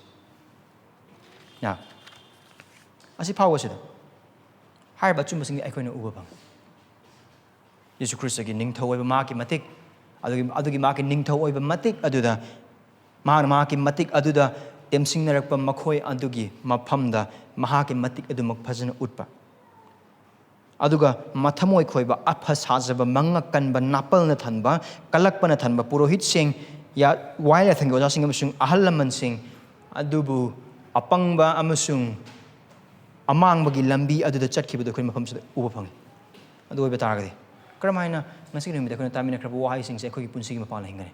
How then shall we live? How then shall we live? I have 3 for us and 1 for the seekers. Yesu Christ bukan bimapum sung Prabhu ne thazriba mi kidamak di ama aduga thazaban haikra koi kudimak kidamak di ahum. Yesu Christ bukan bimapum sung Prabhu ne thazriba or Christian oi driba koi marak sing yaure mi oi sing yaure na koi asi wang se hangjage na koi kari Yesu Christ bu thi boi batar ka di mahak na oiriba adu khangbagi mapal na Mahakki Prabhu amasung kanbiba mapu oiba achumba du khangbagi mapal na mahaku thajanaba amasung mahakki tung inanabagi damaktar na koina Christ adu bu thiribado natragana mahakki punsida leba asoiba sing khara puthoknabagi damaktar karigi damaktar ngasi nimita na hagna Gospel Community Church ki shor khurumba mafam ningna sangasida laise Nahakki punsigi aran khubam gidamak Christ abu thijanaba laira natragana singlupki punba asidagi asoiba khar thidoknaba laise kariguma nahakna mafam sada lagliba nahakki punsi lomana deba punsi adu gidamakta lakpoiba taragadi Jesu Christ na madu nangonda piba ngame maramdi mahak punsigi ningthone maram sana hang na pu kaujuri Christ da nahakki papai pun hongna thajana bagidam maramdi maha khaktamak ishwar amasung migagi marakta laiba sangdana biba minglen adu khakni maha khaktana nahakki nang aigumba papi singidamak lakpiduna hingbigi dharma senbagi punsida aduga papi nang amasung aina piba ngamroi doba aikhogi papki mamal adu mahang na cross matakta chahi lising ani gi mang mahang na pikhi aduga mahak sikhi aduga humni sebu numite hingatki maramdi haiba hingatkraba Christa aduda paptagi puning hongduna thajaba khudingmakta isorna lomona deba punsi pibigani aduga adunga sikinu mida nahak oiba taragadi mahak punagi paptagi puning hongduna thajabi aduga mahak na napu kanbigani aduba kari nahak na singlu basida isor khurumbani haibagi mingda lagli basi singlu basi asoiba khar thina bagi damak lakpoi ba taragadi ho ekoi ga asoiba nahak na kar dum phangbadi yai aduba yes nahak na phana yamna mayek sing haige aikoi asoiba di khar dum uba yai aikoi wangang aikoi midyeng hiram khudingmak sing dagi adu nahak na phangloi doba amadu desini lomana deba punsi You may find some fault in us, but you will not find life. And that's a tragedy. Aduga dudu kiningai ni. Adu aina na pu thau chiri amukhana. Punsi thibiyo. Jesu Christ laiba punsi du thibiyo. Adu oiba tarangadi nahang madu phangani. Thadu bijigala now sing. Aikoi matau karam na mark pandu taraga mathoi pada kun gadare tagina kun traga humdo aikoi punsi ni hingani. Yan hamda desini. Nahakki punsigi aroiba wa adu kanada leibage haiba adu chang yeng. First is to examine chang yeng na bane. Ngasigi nang amusung ay ni hingliba punsi ngasigi ayukta nahak na lokhiba decision aduga nongo mangi panba mi pala nang amusung ay ni loriba decision mong khudingmak sing asida. Yan hambadi Jesu Christa ase Mahakki matik mahak na Prabhu oibagi mahak na ningthau oibagi mahak na oiriba khudingmak sing adugi matik adu isordagi sargadagi lakpani habda ekhoda yamna mayek seng utle asigi mapala ekhoda ihan hana tagudi se chang yengba kaino chang yengadu se Nahakki punsigi aroiba wa adu kanada leibage haiba chang yengu. Examine who has the last word in your life. Kanano Nahakki punsida aroiba wa ngang liba do. Final decision low riba adu kanano. Kanana mapalano. Kanagi matiki makadano. Nahakki apamba dura. Nahakki kusul tharang singa dura. Nahakki thamoigi pharakpa ihul. Nahakki wakhal da leiba mare. Nahakki wakhal na khanjaba chumme hana khanjaba hiram singa dura. Aduga Nahakki akobida leiba mi sing adugi wakhalon adura. Natragana ibung Mahakki wahai asir Jesu Christ ki wahai asir Nahakna pariba, nahakna tariba, nahakna wari sanabada tariba, Kristagi wahai asir. Imung manung yengsin badagi haraga singlup yengsin badagi haraga singlup ching badagi haraga Christian amoin hing badagi haraga oza oibagi sinpham dasu oza amoina aduga satra moibagi punjada satra moina mapur oiba amma oina mama amma oina macha amma oina mapa amma oina nupi amma oina naha amma oina aduga laurakadaba punsigi phireb khudingmak sing aduda adugi loriba phireb adugi aroiba decision adubu laholiba aroiba wa adu kanana no hairise Isorgi apamba Kristagi wahai aningba Krista Prabhugi wahai ngasigi numita tariba amasung nahana nungti numit kudimak ipariba nahana kangliba Mahakki aningba adura natragana nahaki apamba Bible na haiba iba taragasu Isorgi wahai aduna haiba dubudi chumi aduba punsigi tangkagasina asi oibarina asi oidaba yade Aikoi wahan thok leba church member mo oibagi matana aikoi sinupta yam toina wari sanaba amane Adagi matano sa wakal wahangang se nang amasung ay na wahan tok leba member amo oy na nabagita magta pirep lorok pa matamda adugi pirep adu Jisu Kristagi wahay se matungin na lobra natragana ako ganing mapamba ako punsigi mapam punsigi oiba jagasing punsigi oiba pirep sing adu maram oiraga o isorgi wahay na budi hay wahan tok leba member as asumain oigito bani ando bu asi ay hoji hingbidi ngamgir kamain tawni Saadaba yade, setaba yade, tumdaba yade, aduga misingi mamang mirak tinmanina misingna tinaba matamda kharasu maisu thangana hingdabasu yade, misingna chana khraba maong asada kharasu inadabasu yade, adugi wakal du lauga duise. Thada bisil nausing nangamasung aina lauriba phirep khudimak sing ase ibungo Mahakki wahai namasung singlup na mayagi tangbal oiraga atay hiram khudimak sing adu laubra natragan aikhoigi nungai gadoba aikhoigi tongjagadauba aikhoigi tawning ba khaning ba loning ba decision do loraka o ai si lakpa ngamro ai si oiba ngamro ai si hingba ngamro ai si thabak lere ai adugi ada lere adu asi khudong chada lere hiram khudimok sing adu oibra karamba duna nangam sungai punsina lauriba phirep marawase kanana no aroiba wahai leirise ibungo Mahakki wahaira natragan nangam sungai ra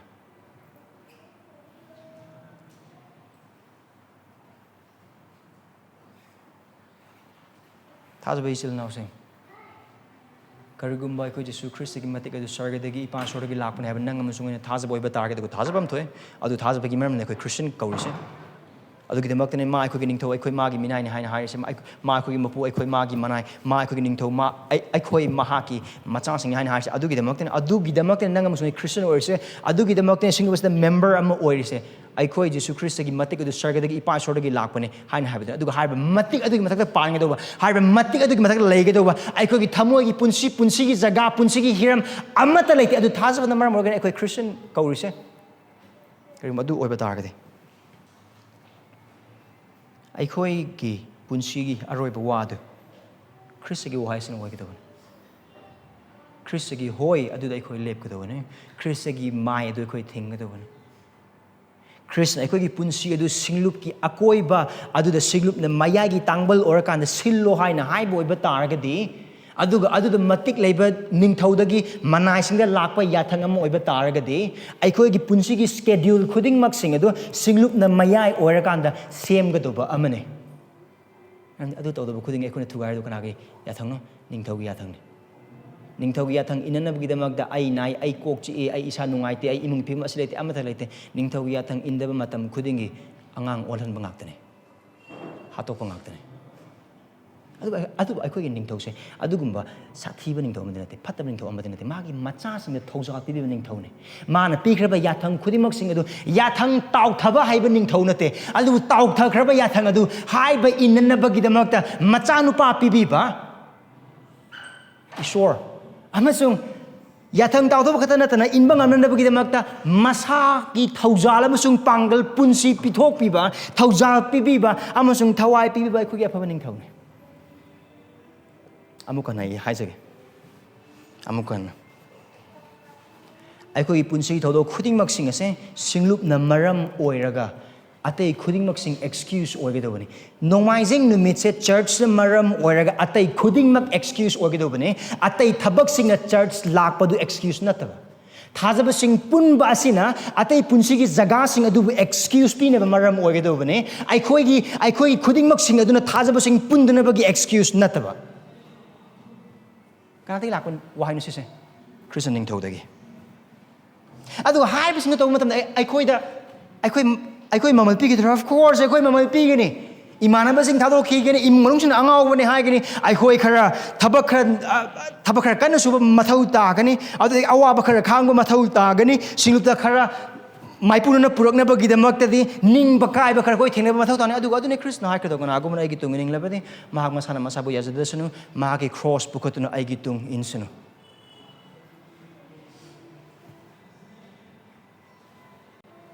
अदुग cross पुबगी पांगल cross पुबगी थौजा cross पुबगी बोर खुदिंगमक्सिंग दु Christian निंगथौना महाकी मचा खुदिंगमक्सिंग लोनमक पेबी नंगमसुंग आइमोंद पेबी अदुना problem से ईश्वरगी मतिक अदुनते ख्रिस्टगी याथांग अदुनते प्रॉब्लम से अदुबु इनिंद्रिबा अदुद एक्सक्यूज पिसिलिबा अदुद वाहंग हंगिबा इनबगी महुत्ता वाहंग हंगिबा नंगमसुंग आइगी समस्याने अदु पापने अदु हाइबा पाप अदु नंगमसुंग आइना पुनिंग होंगदोबा पापने थागरिसे मसिंग यांखै माथोइदा डेविडना तौखिबा प्रार्थना अदुगुमना नहाकी मायोक्ता अदुग नहा खक्तगी मायोक्ता पाप असिदंग सिनजखरे तादु इचिलेनावसिंग अदुगी पाप हाइदोकपगी माओंग अदो आइखोइना मितुमिवा लानाबगी पापता खतंग हाइदोकदोबा नते अदु आइखोइना इबुंगो महाकी याथांग इंद मतम खुदिंगे मरमदे अखोइना हाइब इंद्रिब निंगथौसे याथंग ताउथब निंगथौ दु खतनते याथंग ताउथबग लोना ताउथबदु इन्ननबगिदमक्ता मपुनसि कथोकिबा सर्ग थादोखिबा अमसुंग अवाब खुदिंगमक्सिंग अखोइना थेंगनगदबा अवाब खुदिंगमक्सिंग अदु अखोइ मोतो थेंगनबिखिबा निंगथौ अदुदगिनि अदुगा हाइब नुंसिहेबा निंगथौ अदुगी याथंग इंदबा अदुमुक पंगबा अनि सुना लेरोय अनि सुबदे ताइबंगपानबगी नत्तना जिसुगी वाता listen to Jesus and not to the world. Karigidamak na Taibangpanbagi wata tara didi. Ramdi sila nausing Taibangpan na matam chupa adum haini base haujiki ngasigi haujiki mingchat haujiki harauba ngasigi nungai ba ngasigi puktan ba ngasigi ikai khumna ba asigi ngaktene. Karigi Taibangpan hingbagi marek mahau thokpa or church manung थाजबसिंगी मरक्तसु थाजबग अमगी पुंसिगी मरेक Mahav थोप ईश्वरगी bore फंगबगी मरेक Mahav थोपसे करी सेनब फिजोल मरांग कायन लेरबा अदुदगी लाइनब युम लेरबा चानब चिंजाक लेरबा फूडिंग क्लोथिंग एंड शेल्टर है चानब चिंजाक सेनब फिजोल अमसुंग लाइनब युम अदु लेतबोय बतागदी हिंगबगी करी कानरोगनी अदुनी वहांगसे अदुने ताइबंगपान नुंगती निमित खुदिंगमकी यूट्यूब तो ओइगरा इंस्टाग्राम तो ओइगरा फेसबुक तो ओइगरा अदु ईश्वर खांगदब मिसिंग वारी सानाबो ओइगरा हंजन आइकोगी नाकोंगी होलिबा अदु आइकोगी नाकोंग आइकोगी वाखल तो आइकोगी थमोइदा अदुम यहोलिसे कइनो हाइबत ओइबा तागदी आइकोगी आइडेंटिटी आइकोगी हिंगबगी महाव अदुगा आइकोगी ममल लेबा पुंसिसे युम फजबा लेबा थबक अमा तौबा तोलोब चाबा एग्जाम पास तौबा अदुगा पैसा पाइबा अदुगा चाना थंगनबा वातबा अदुगा कार थौबा बाइक थौबा अदुगा इसुंगी मानबा सिंगल लेवल मानबा अमदि हिंगबा अदुदो आइकोगी पुंजिगी थोदोक हेंदोकपा मरमनि that has become the purpose of our life and sadly we have allowed that preach to our heart and life and we have allowed ourselves to live that life and shame be on us because Christ is better than life. Taibangpanbana aikoida sandorakpa wapau asine hena aikoina lumna losunbana maram oraga aikogi punsigi hingbagi maram taibangpanbada leibagi maram adu chananaba chinjak senanaba phizol aduga leinanaba yum thaunanaba gari amasung misingna pigedaba izzat sanman adugi matang adu adum lei maramdi aduni taibangpanbana aikoida haigaduise maramdi adugumba wai yakne taibangpanbana aikoida nungti nimit khudingmaki megaphone amadona longhorn na adum lausalakaduise ngasigi haujiki horengi hayengi aigi imung aigi nupi aigi icha aduga tangai phadaba oiba targadi ai khaktangi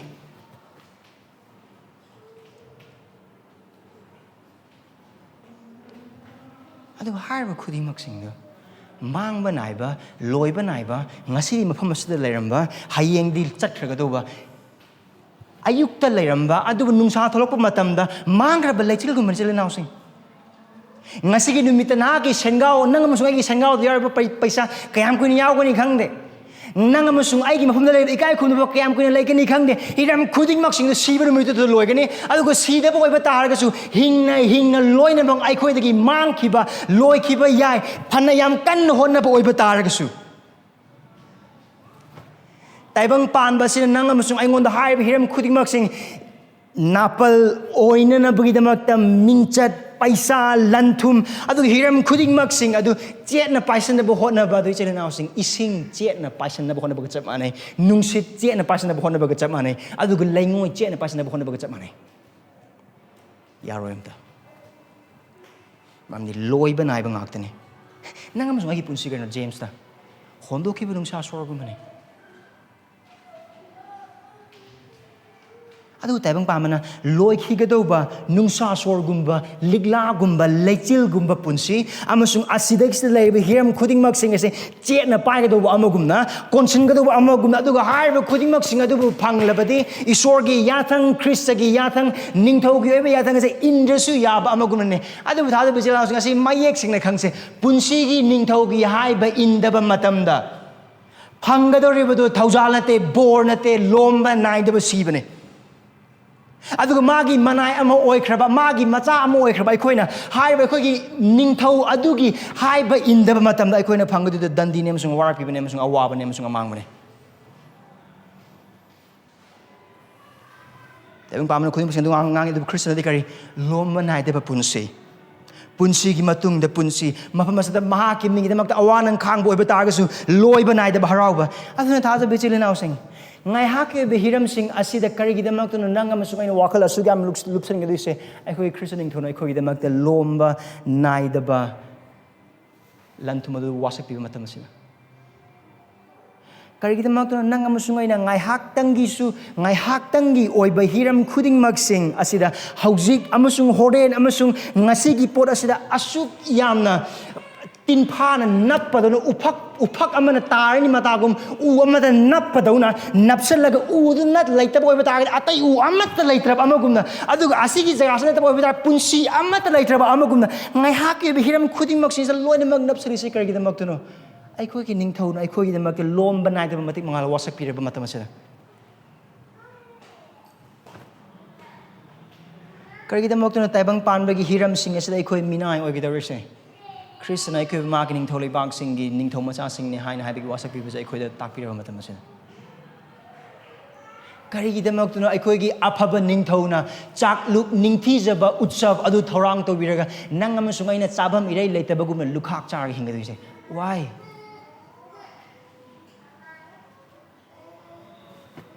Christian ningthau gi athang ai khoi gi lo harau blo thokna bi hiram mamata leite adu ai khoi bi nunga hina bagi ngaktani ahum subam sungoro bi disin Jisugi haiba illu Nahakki thamoigi nattana Jisugi haiba illu Nahakki thamoigi nattana obey Jesus and not your heart you know why again he is king his authority is from heaven magning thone du magi matik sargadagini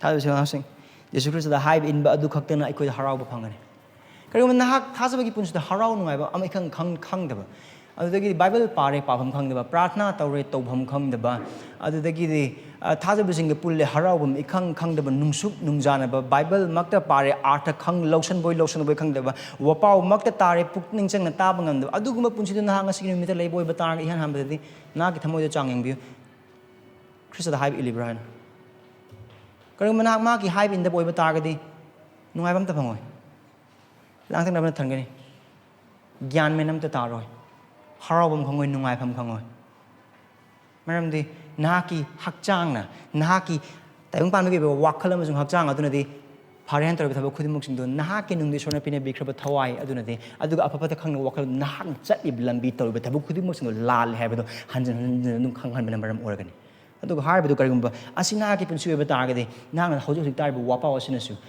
na pothabam khangalam daba masodan orangani adu karam matam da koina Christ gi habinde karam matam da ko thamoi hena tai adu Christ gi Jesus Christ gi haita de ai koina Mahakki matik Mahakki Prabhu oibagi matik adu gi makha poning daba adu ga mahak phai haiba se thaja daba matam kudinge ꯀꯔꯤꯒꯤꯗꯃꯛꯇꯅꯣ ꯏꯁꯣꯔꯒꯤ ꯌꯥꯊꯪ ꯑꯩꯈꯣꯏꯅ ꯏꯟꯗ꯭ꯔꯤꯁꯦ ꯈ꯭ꯔꯤꯁꯇꯒꯤ ꯌꯥꯊꯪ ꯑꯩꯈꯣꯏꯅ ꯏꯟꯗ꯭ꯔꯤꯁꯦ ꯏꯁꯣꯔꯗꯒꯤꯗꯤ ꯑꯩꯈꯣꯏꯅ ꯍꯦꯟꯅ ꯁꯤꯡꯉꯤ ꯑꯩꯒꯤ ꯄꯨꯟꯁꯤꯒꯤ ꯐꯕꯗꯤ ꯑꯩꯅ ꯍꯦꯟꯅ ꯈꯪꯉꯤ ꯑꯗꯨꯅ ꯉꯥꯛꯇꯅꯤ ꯑꯗꯨꯒ 이bungo 마음은 마이엑스나 하이브 있는 것보다 비비름러버 야통 쿠딩먹싱 아세 아이코이나 줌메 하이브 강러버수 인더바 아무슨 인닝더바 아무슨 떠닝더바 아무슨 아두도 강선더바 kum 해글라이브도 까르마 마탐드노 아이코 이사네 사보 아이코 이사기 프라부에나 간섭 마탐다 We give excuses to our ignorance, to our obedience to Christ when we treat ourselves as Lord. Ako isa na sabi, isagi Prabhu o ina kanza. Aduh ako na kalibu wakal punsigi o bihiram kuding magsing se, ako thamoigi apamba kuding magsing se, ako gi lady bihiram kuding magsing se, ako na kanba tauba masung lalong yali ba kuding magsing, ako gi kanbi mapu mo na ako na kanba matamda, masung lauba matamda, masung kurumba matamda, ako na Christ gi habi inde. Now, beautiful eulogy ko ba Christian worship band na makalay, makuha isay Messiah hana habi isay makalay. Ado da sumayin hai. Ay apam makuding magsing asina, I can't always rely on my desires, but I treat them like Messiah. Ay aning bapa makuding magsing asida ay matam chutpada nga badi ko su oithokte. Adu ay aning bapa makuding magsing sa Nahakki Masiha amoy ni sisne. Now we get the answer. Karigidamagtano aikoina Christagi haiba indaba. Karigidamagtano pap aduda aikoi dun pisin ba. Karigidamagtano Christagi yatang indaba kudimosing aduda pisin ba. Aikoi punsigi aning ba apamba kudimosing edu aikoina aikogi masiha amo oina kuruma pamatamadura. Karigidamagtano aikoina haiba indaba punsi se hong ningbagi wakal kaya paugdiba hong na haiba obital miwebene solmanai matamadum changani ay adum kharkadum lakya asigi wakal excuse pirak laise karigidamagtano maramdi haiba aning ba apamba khudimaksing do masiha amo na khangalakpa adu haiba do kurumakpa adunne adu karigidamagtano aikoi pap hatok pangam drise maramdi adumak aikogi masiha amagumna aikoina kurumakpa aduna maram morgan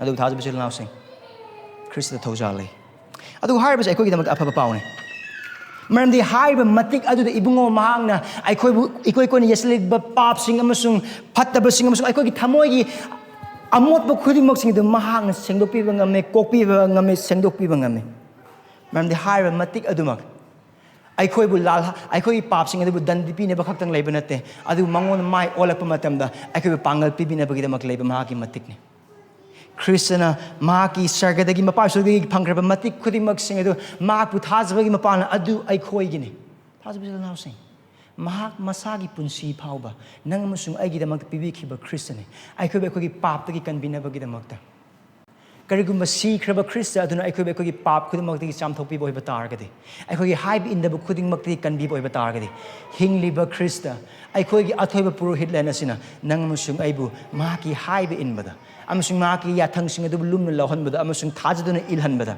mateng pangmak thoido hinu ngam if the dying savior can save us from our sin our living high priest will help us to obey him to honor him and to submit under his authority his lordship